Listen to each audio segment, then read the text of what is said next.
Thank you very much, Amin, and the rest of my colleagues.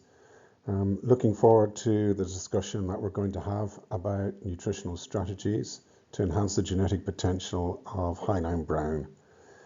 We'll discuss quite a few different areas, and that will include egg size control, feeding for a single cycle, the approach to heat stress, and how we manage nutrition to cope not just with heat stress, but also in cold stress situations. And then we'll finish with some areas related to metabolic related issues, fatty liver and prolapsing.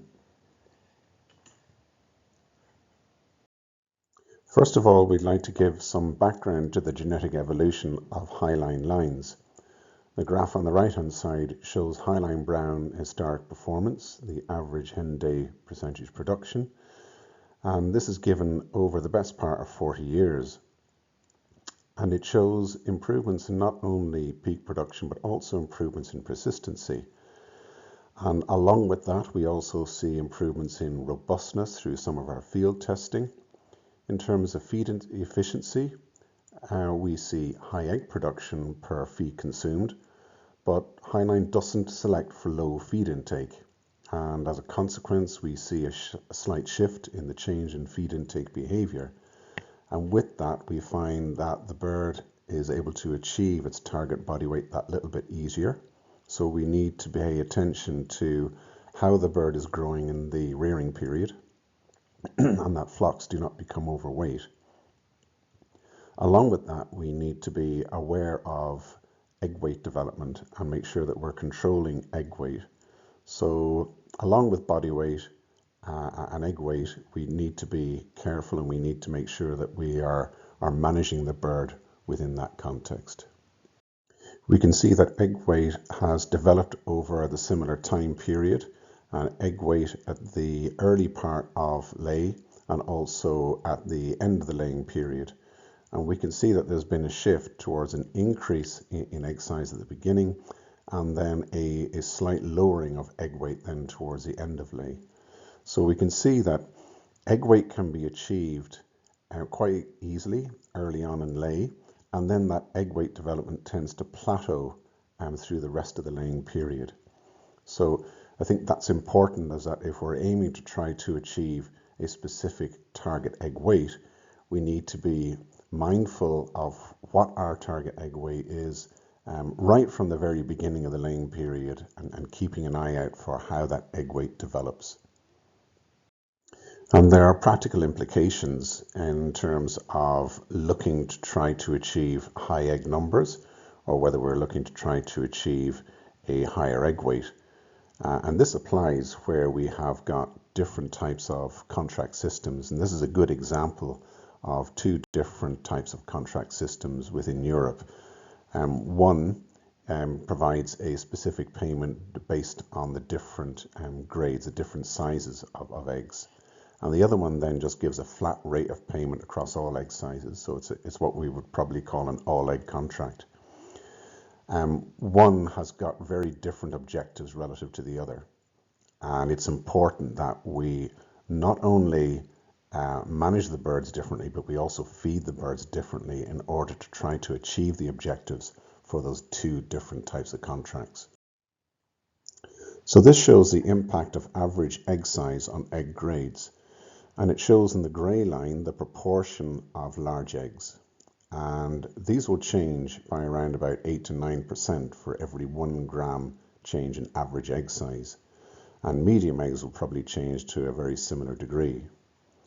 Now, if our management is set up to try to achieve a medium to large size egg, then we would really need to try to adapt our diets and our management in order to be able to achieve a lower egg size. And that should then result in an increase in the percentage of medium eggs and a decrease in the percentage of large. So egg weight development from a management point of view, we need to look at a lighter body weight at light stimulation for egg numbers and to also orientate towards medium to smaller eggs. And then a higher body weight at light stimulation for a higher egg weight.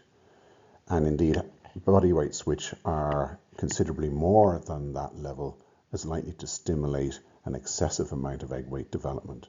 So it's important that we follow the light stimulation and body weight recommendations for both egg numbers and lower egg size. This shows the egg weight development through lay. And what it tries to get across is that from an egg size control point of view, particularly when we're trying to achieve a smaller egg size, is that intervention through nutritional means it's quite difficult to manipulate egg size the later into lay we go. So if we're aiming to try to control egg size, it's better that we look to try to intervene nutritionally at an earlier point.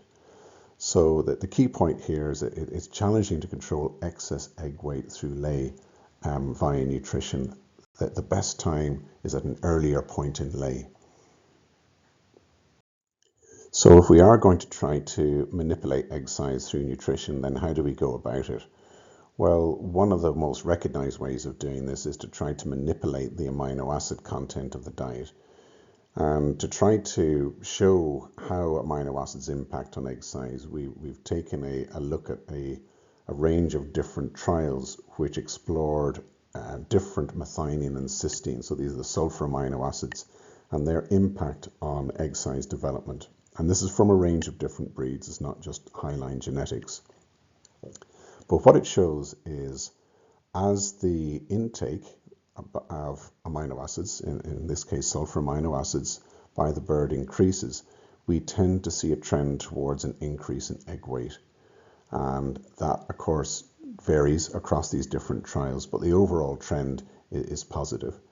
So in order for us to try to control egg weight, we really need to be mindful of the amino acid levels in our diets and also the amino acid intake by the bird. So if we aim to try to control egg size, we would look to try to control the amino acid intake by the bird. And in this case, using the same data set as we saw on the previous slide, we can see that if we were to reduce the amino acid intake by the bird quite significantly, we would see a drop of around about 1 to 2 grams in average egg weight.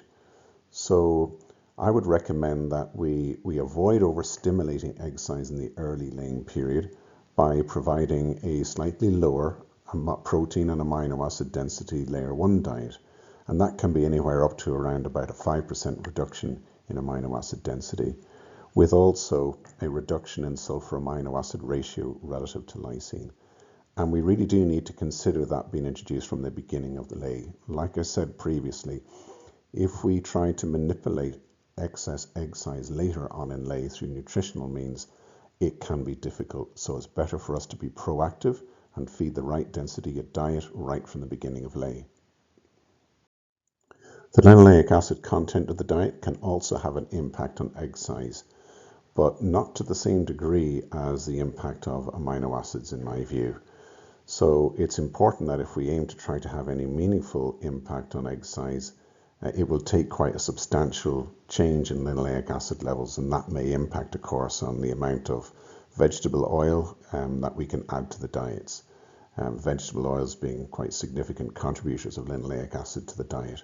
So really, this is why I would reinforce amino acids and managing amino acid intake from the beginning of lay as being one of the main areas of opportunity to manage egg size. So if we were to look at a layer stage 1 diet, which would be fed up to peak, we would look at around about 115 gram feed intake, and that diet would contain a lower amount of amino acids, shown here in green, relative to a standard diet.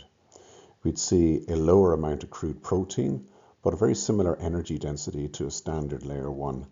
The reason being is that we still want to support egg numbers, but also body weight development at this age.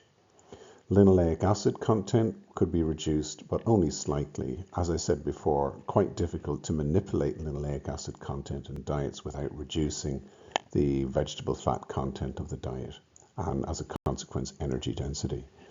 So really a different type of approach, but one that would hopefully have an impact on egg weight development right from the beginning of lay. So the overall strategy to control egg size from a nutrition point of view is to provide a slightly lower protein and amino acid concentration layer stage 1 diet with up to a 5% reduction in amino acid density relative to a more standard layer 1, with lower sulfur amino acids relative to lysine, a slightly lower linoleic acid content. And then in terms of achieving more egg weight control as the cycle continues, then we need to look at moving on to the next stage diet when our average egg size is within 1.5 to 2 grams of the target egg size.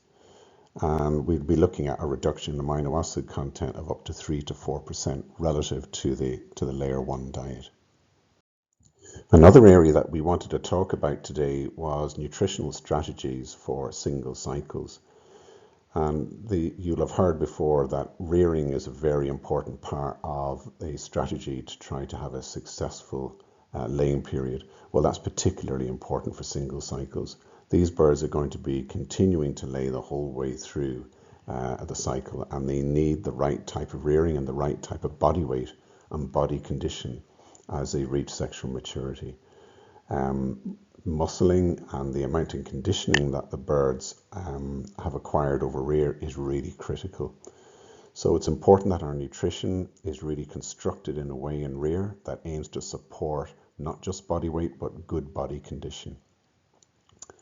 We'll very often see stresses in rear that can have a negative impact on how those birds develop.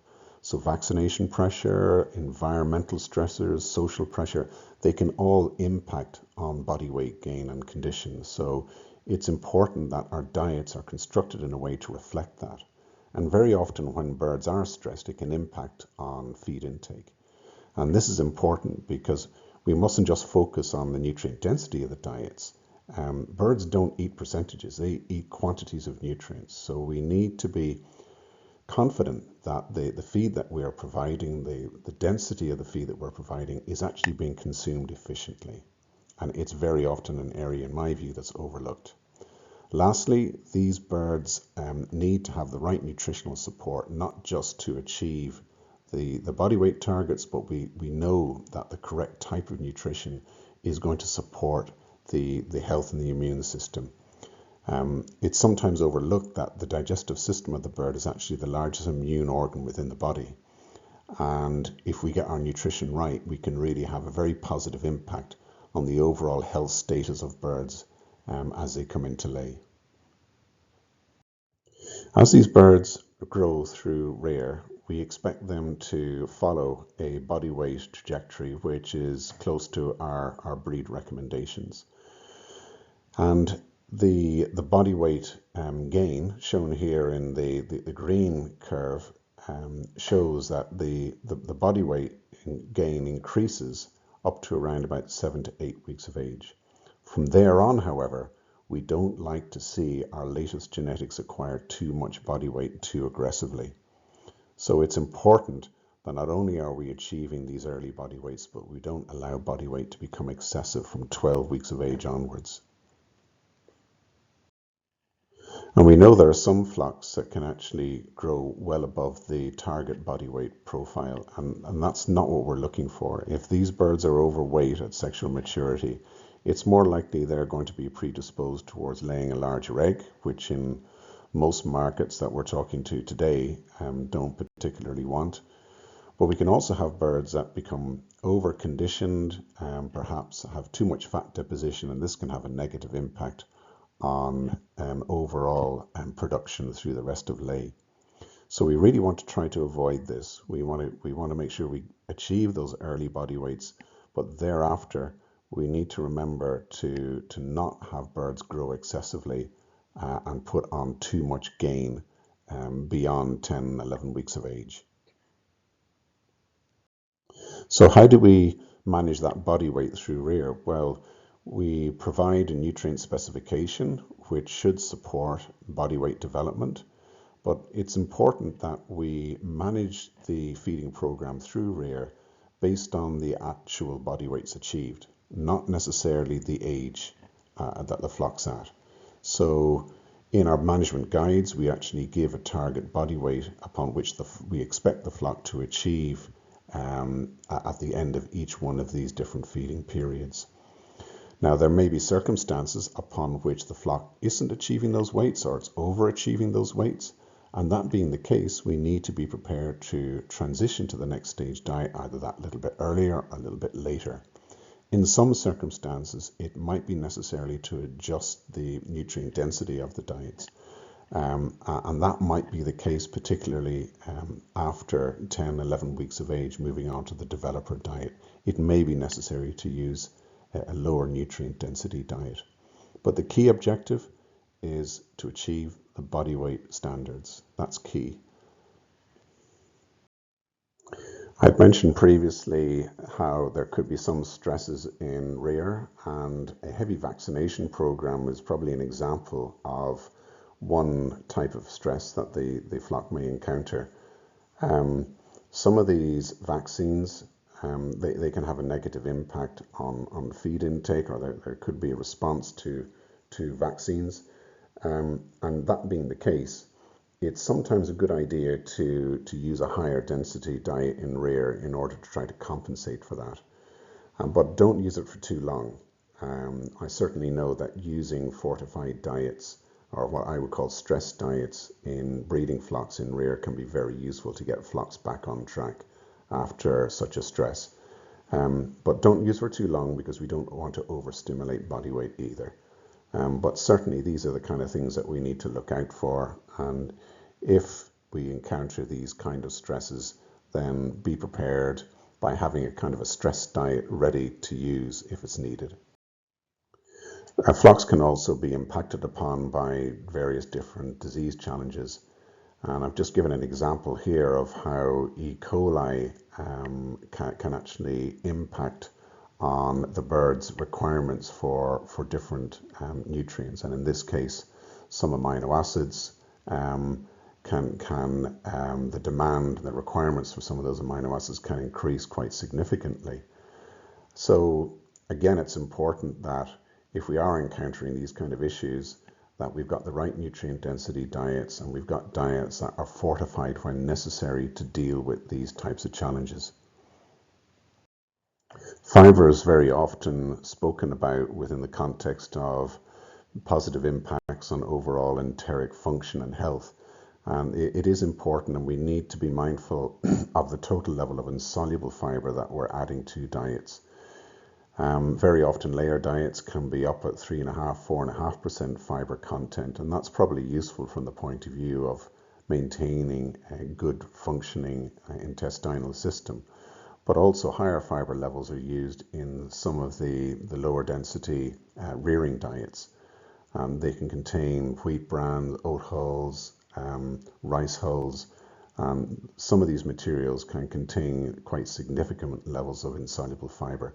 So it's a useful component, and it's something that we're certainly encouraging a lot of producers now to look at, is the fiber content to their diets, with a view to conditioning the intestinal system and also getting it into a good state for the rest of lay. We'd mentioned body condition score earlier in the presentation, and I think it's probably important to really stress this, is that body condition score, or body condition in general, is not just important when the birds reach sexual maturity, but it's important that there's evidence there that the flock is actually improving in its body conditioning as they go through rear. So between 5 to 12 weeks of age, we certainly want to be able to see evidence there of there being some conditioning. And then as they go on towards the end of rear, we really want to start to see not just adequate amount of muscle deposition, but also the beginning of there being some abdominal fat as well. Not a large fat pad, but quite a small fat pad. It's important that we don't have over-conditioned, particularly overly fatty birds coming into lay, but we do certainly need to start to see the beginnings of fat pad development. So we've spoken about the nutritional strategy for single cycles from a rearing perspective. So let's assume that we've done everything that we need in order to get the flock to the right point, and now we're entering into the laying period. And from this point, it's really critical to support the flock with consistent nutrient supply.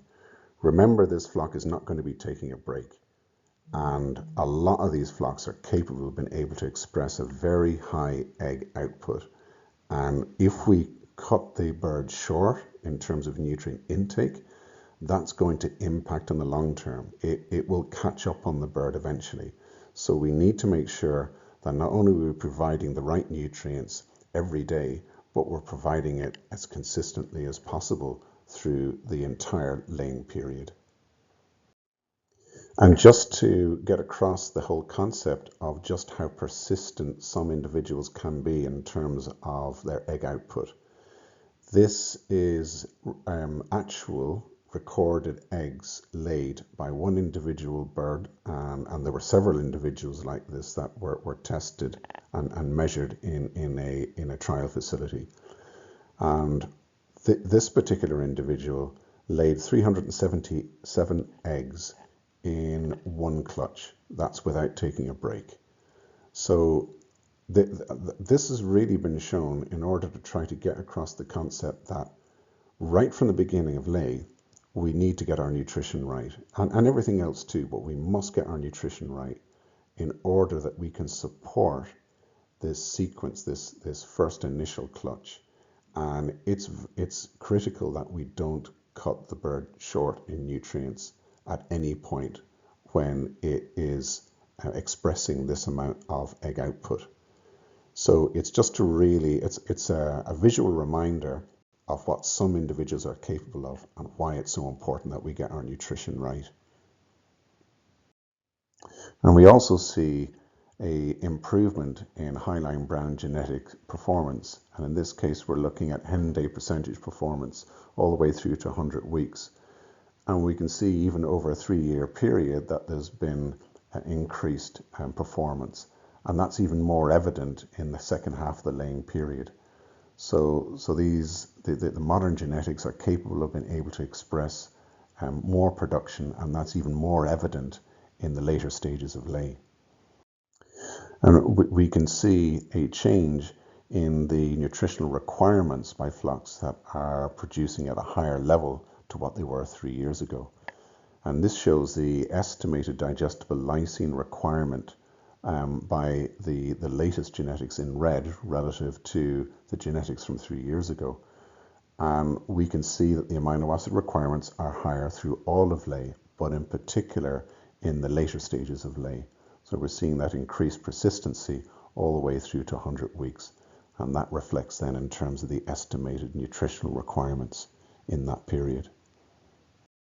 And we can also see an increase in the estimated energy requirements of the latest genetics relative to previous. That's reflected in a higher energy requirement through all of lay, but particularly in the later stages.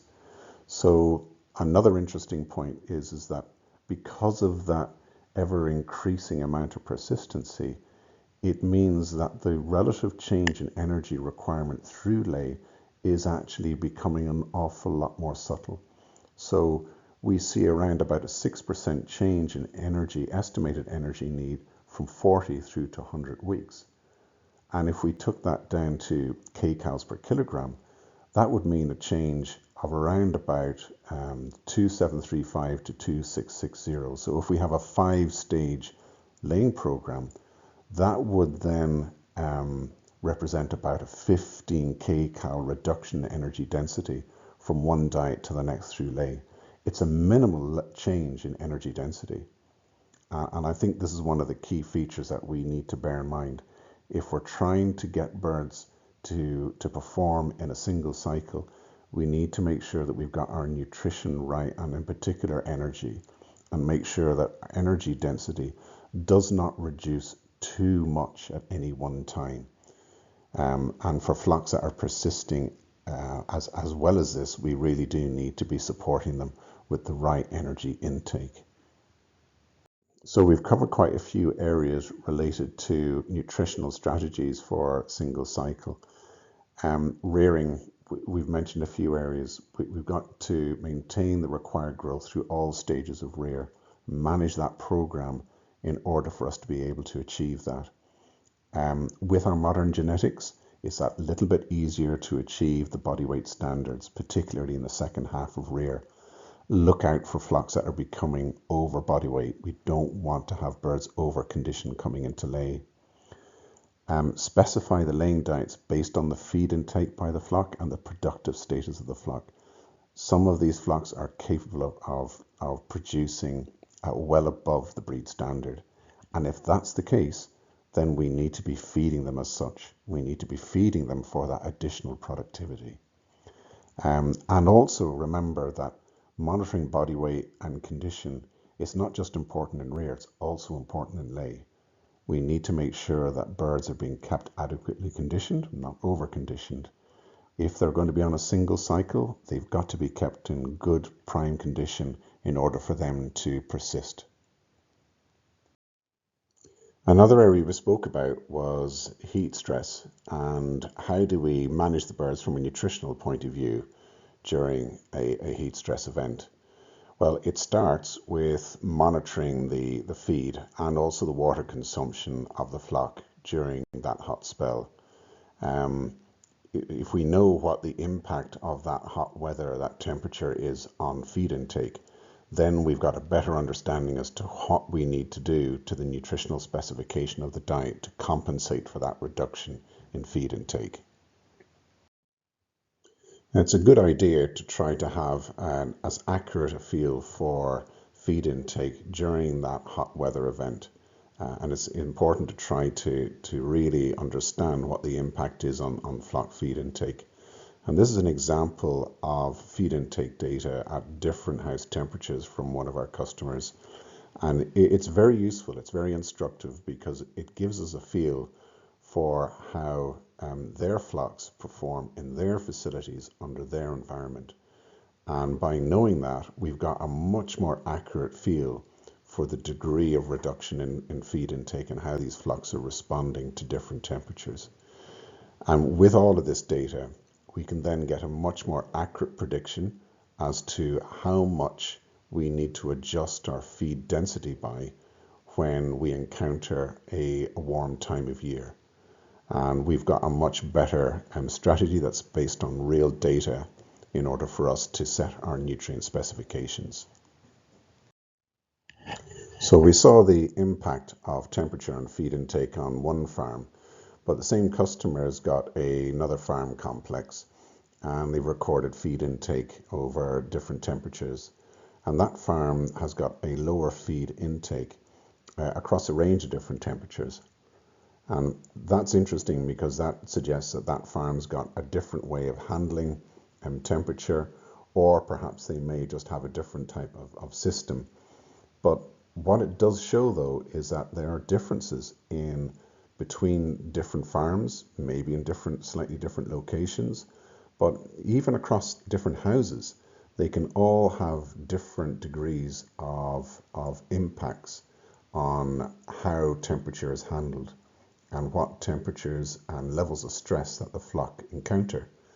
So all of this needs to be taken into account. And for this particular customer, when we're trying to create one diet spec that's going to be suitable for these different farms, we really do need to orientate our nutrient specification for those flocks that are perhaps most responsive to heat stress and most impacted upon. So it's important that we're really recognizing that there could be different farms, different houses that are responding differently. And as a consequence, we need to take that into account in how we're handling this from a nutritional point of view.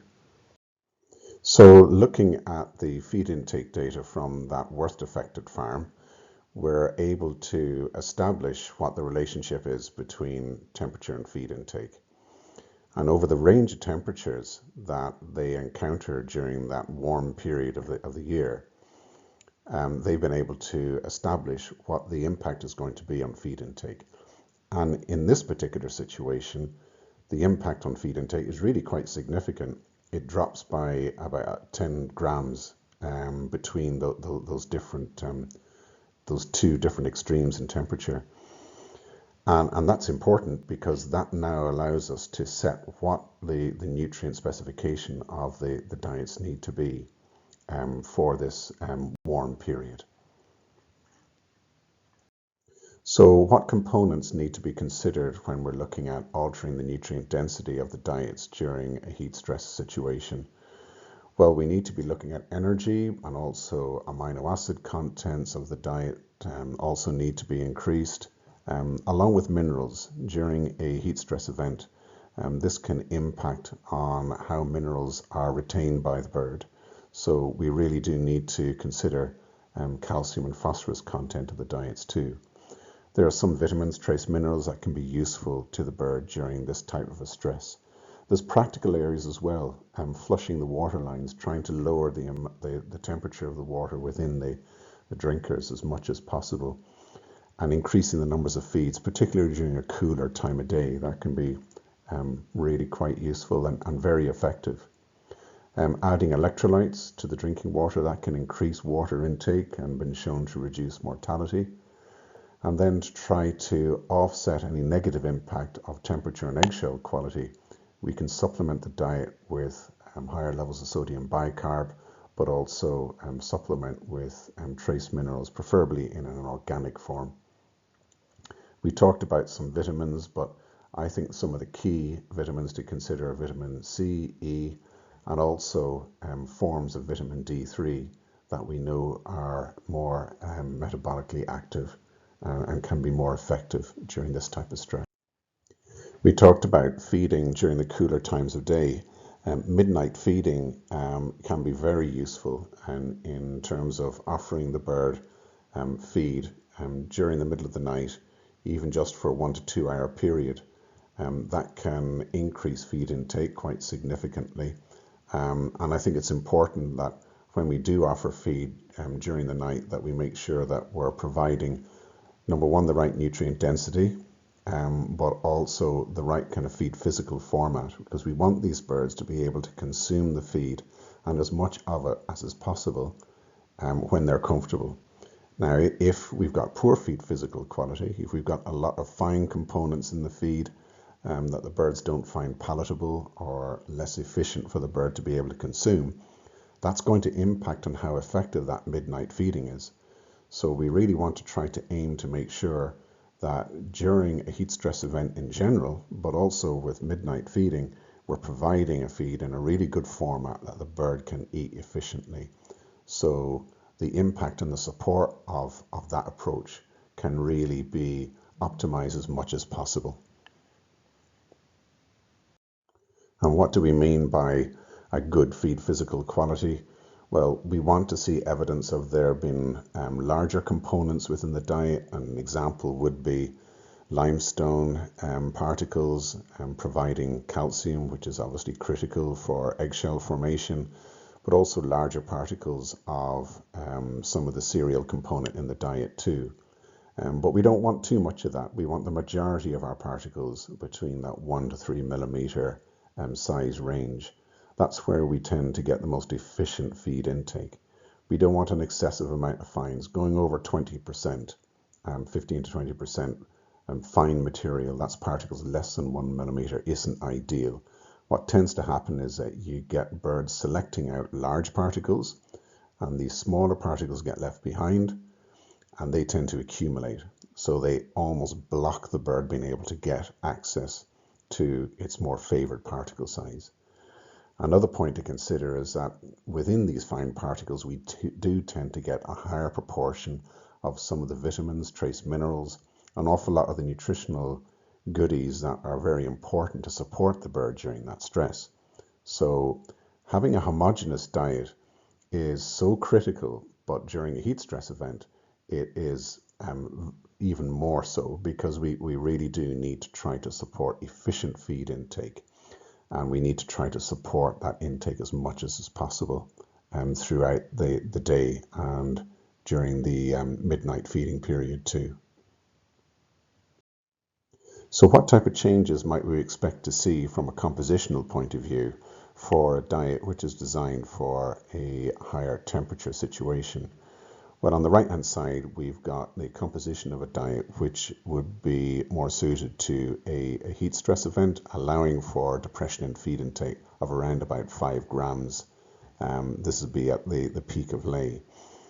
So what would we expect to see? Well, for starters, we aim to try to increase on the level of synthetic amino acids, to try to provide a form of amino acids which is going to enhance amino acid digestibility, but also create as balanced a protein density as is possible. We also want to try to increase the amount of added fat. Fat is going to be better metabolized by the bird relative to starch and less of a burden to the bird to metabolize. Fat also has the added benefit of increasing the homogeneity and the palatability of the diet, which is obviously important during a heat stress period. From a nutrient analysis point of view, the estimated nutrient analysis of the heat stress diet, the protein density we've tried to regulate as much as possible. We don't want to add an excessive amount of protein to this diet, as that can be a metabolic burden on the bird at a time when it is already undergoing significant amount of stress. Energy density has been increased slightly, but not as much as amino acid concentration. An excessive increase in energy density may have a negative impact on feed intake, and therefore we might have a very similar level of amino acid intake relative to a regular diet. So we really want to try to have a moderate increase in energy density, but really quite a significant increase in amino acid content of the diet to reflect the depression in feed intake that we expect to see in the flock. In terms of other components, organic trace minerals are also added to the diet in order to assist the bird from a stress point of view, and also we've increased the mineral density of the diet, the calcium and the phosphorus content as well. So all of these measures, of course, are going to attract some cost, but as we'll see, that is compensated for in terms of the lower feed intake. So if we compare the formulation cost of a layer 1, which is designed to cater for a lower feed intake, we can see, of course, there's an increase in cost per ton, and this was actually costed at a time when raw material prices were relatively high compared to what they are now. We can see that differential is really quite significant.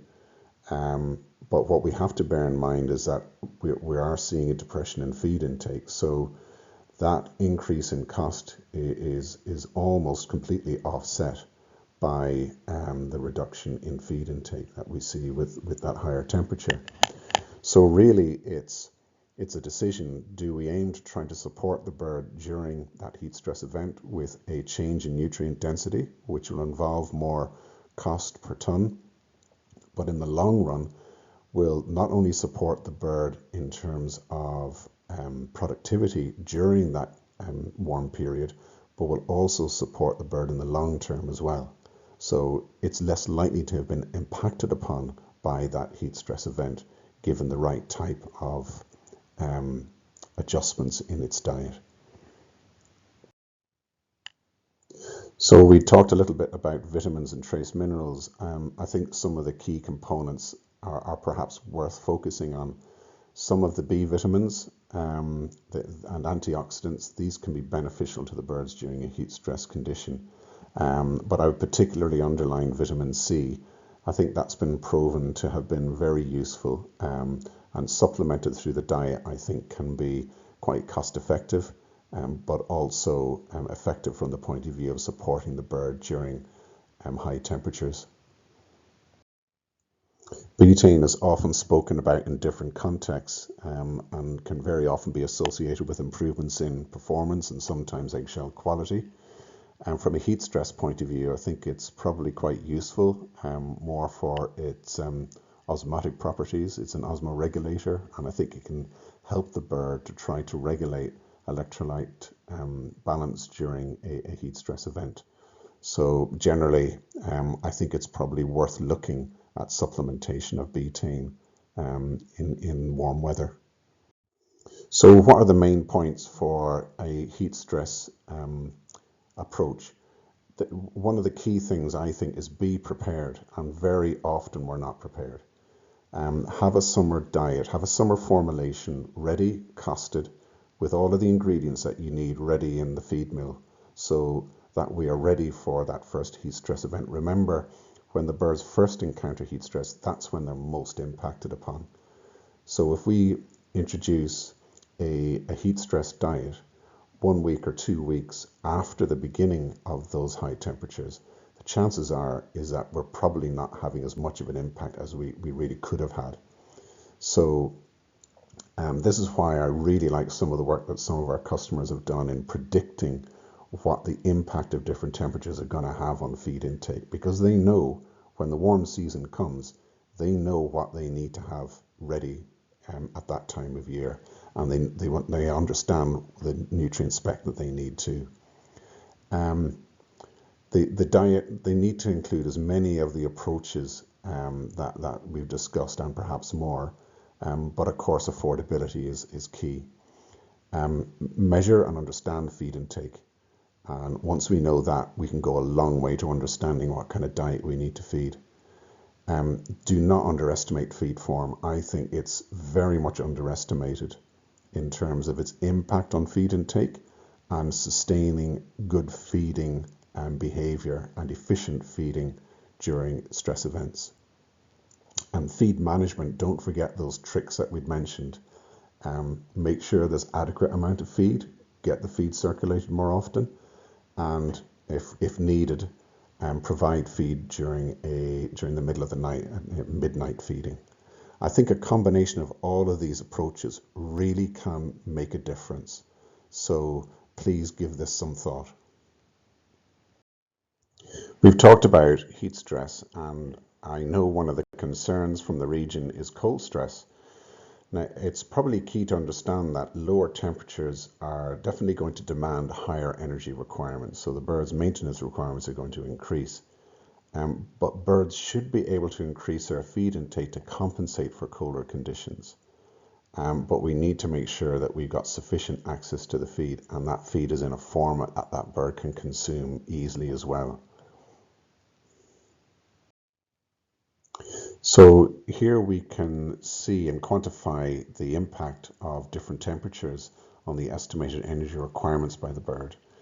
And we can see that as the temperature reduces from 25 down to 13 degrees centigrade, we can see that the estimated energy requirements by the bird increases. So it's around about a 3.5 to 4 kcals energy increase for every 1 degree centigrade change in temperature. So as we go from 25 to 13 degrees, we see a change in energy requirement by the bird of 50 kcals, which is an awful lot. And to try to accommodate that in terms of energy density of the diet is really quite a challenge. It would result in us really providing an exceptionally high energy density. And the challenge will be, of course, is how do we avoid the birds becoming overly fat on a very high energy density diet? So this is something that we got to be very careful with. I think one of the best opportunities for dealing with weather stresses, whether it be cold or hot weather, is to try to provide the feed in a format that the bird can easily consume. And in many parts of the world, they use texturized types of feed, pelletized crumb diets or kibble diets, which is a combination of very coarsely ground corn mixed with pellets. That can work reasonably well. One of the disadvantages, of course, is in providing pellets is that they can become excessively degenerated within the feeding system. And then we get two extremes. We get a small amount of intact pellets mixed in with quite a significant amount of fine degenerate pellets.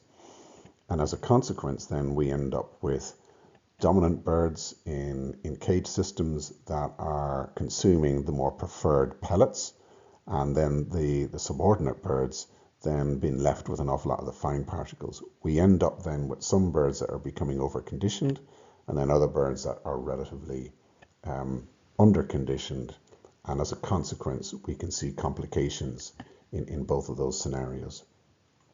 So really we need to be careful about what we're offering.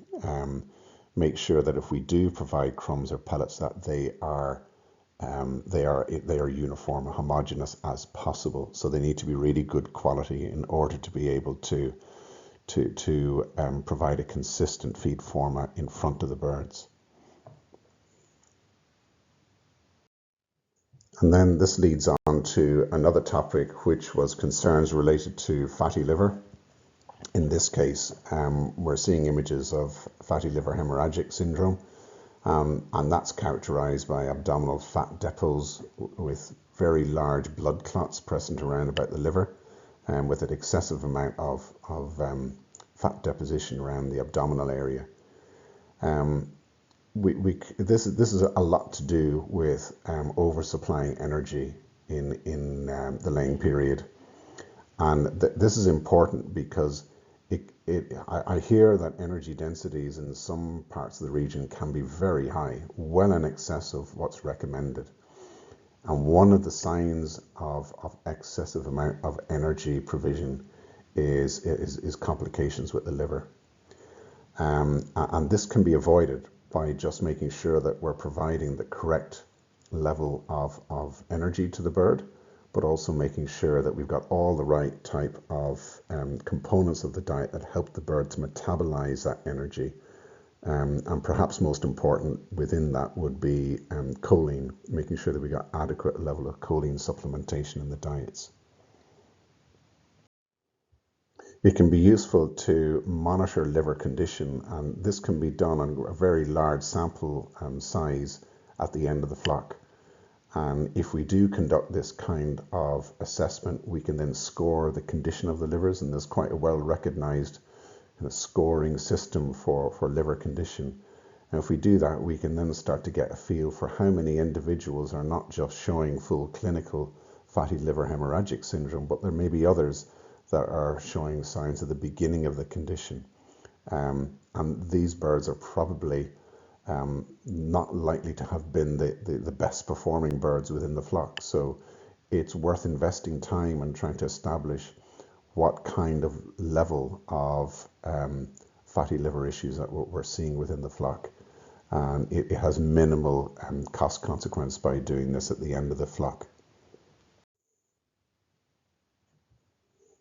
I've mentioned choline supplementation and try to just get across that the liver is involved in a number of different metabolic processes. So if the liver is not functioning correctly, it's going to impact on a number of other different aspects of the bird's health and also its performance. So in order to try to support bird condition, health, and also liver condition, it's a good idea to consider the choline levels in the diets and whether your level of supplementation is adequate enough, bearing in mind that the cereals that we commonly use in layer diets are quite different in terms of their choline contribution to the diet. So therefore, the level of supplementation very often needs to be adjusted to take that into account. And one of the last areas that we wanted to talk about was prolapse. This can generally be seen in flocks that are brought into production excessively early and also overweight or overconditioned. And that's probably a reflection of poor uniformity in the flock in the later stages of rear, or an excessive amount of light intensity, or nutritional aspects like calcium deficiency, sodium deficiency as well. Or we could find components of the diet like limestone, salt, sodium bicarb. They may be separated within the feed, and that is that comes down then to how well the feed has been mixed, but also how do we avoid separation of some of those components through the manufacturing and conveyancing of the feed to the farm. Excessively small limestone can also be associated with issues as well. So as an overview, we've talked about a lot of areas. We've talked about egg size control, more related to a medium size egg market, feeding for a single cycle, and how important rearing is, but also how we manage birds in lay from the point of view of having the right nutrient density diet being fed at different stages. Then we talked about nutrition for both heat and cold stress situations, and then some metabolic related areas like fatty liver and also prolapsing. So a lot of ground covered today, and I'm looking forward to lots of questions in our Q&A session. Thanks a lot for listening.